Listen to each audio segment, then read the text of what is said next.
Imagine this. You've had a great weekend. Maybe you went out, maybe you didn't. But it doesn't matter, because right now, it's Sunday night, and Monday is breathing down your neck. You've got a writing portfolio due, or a huge deadline that's supposed to make or break your grade or career. But what are you doing at 11:30 p.m? You're just scrolling through Instagram, TikTok, Facebook, whatever social media app you hate, but just can't get rid of. And as you scroll, what do you see? You see a 15-year-old who just got accepted into Harvard, an 18-year-old making 100 grand a month, and a 17-year-old breaking a world record for pole vault. Are you doing that? No. You're just lying there, scrolling, wasting time, getting crushed by your guilt, feeling like you're a loser, like you're falling behind.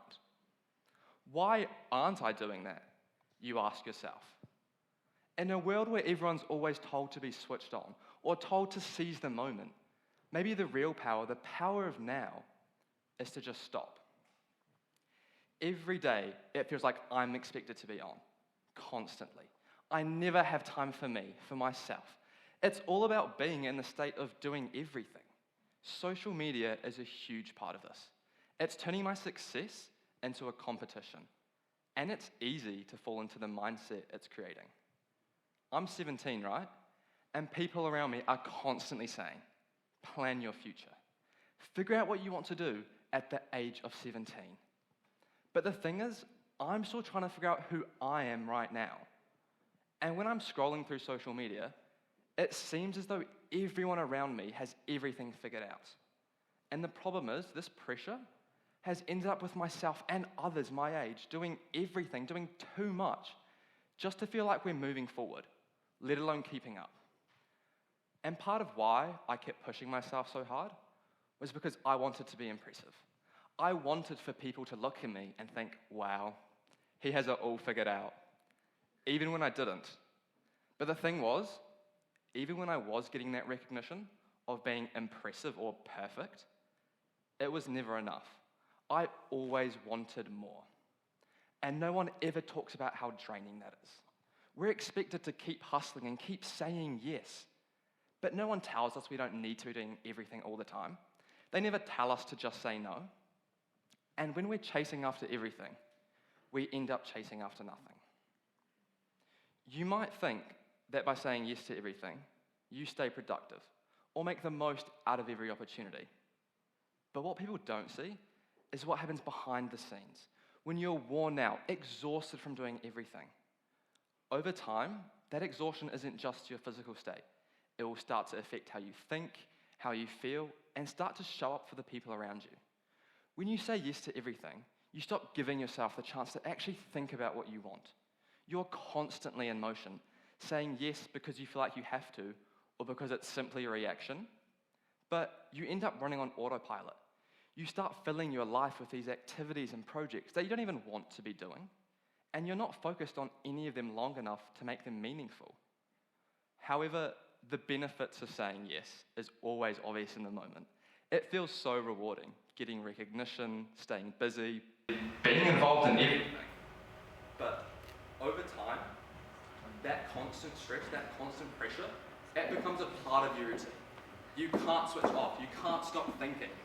You're always planning that next big event. And that pressure, it always catches up with you. So what do we do? If constantly saying yes isn't the way to go, then how do we redefine success? Because for so long, we've been taught that success is about doing more, achieving more, being busier. But it's time we start rethinking that. Your success shouldn't be measured by how many things you're juggling. It's about how deeply you engage with what actually matters to you. It's about giving yourself the space to breathe, to think, and to reconnect with what makes you happy, not what makes society happy. Sometimes the most powerful thing you can do for yourself is to take a step back and slow down. It sounds uncomfortable, right? Trust me, I know. Taking a break, celebrating moments when you're not doing anything. I'm not saying success is the new lazy, but those slow moments are just as important as the busy ones, because in those moments you give yourself the chance to recharge. No one's going to give you a medal for constantly being on. Real growth comes from pacing yourself, from knowing when to push forward and when to pull back. The pressure to be doing something every second, it's a trap.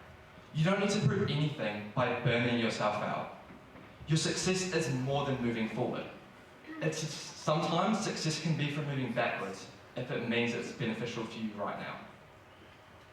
I know some of you are still sitting there thinking, Lewis, I'm just not doing enough. Feeling like you're falling short of other people. If that's you, I understand. Feeling like you're falling short of other people doesn't mean that you're lazy or not strong enough. It means you've been carrying too much for too long. It's okay to admit that you're exhausted. It's not a weakness. If anything, it's a strength to recognize you need a break. Remember that your life doesn't need to be impressive for it to be meaningful. You don't have to have everything figured out or be doing something all the time to feel fulfilled. Never be afraid to step away from something that is draining you. It's okay to say no. It's okay to take breaks. It's okay to view success differently from the world. Your journey is yours to own, and it doesn't need to be loud or fast to be impactful.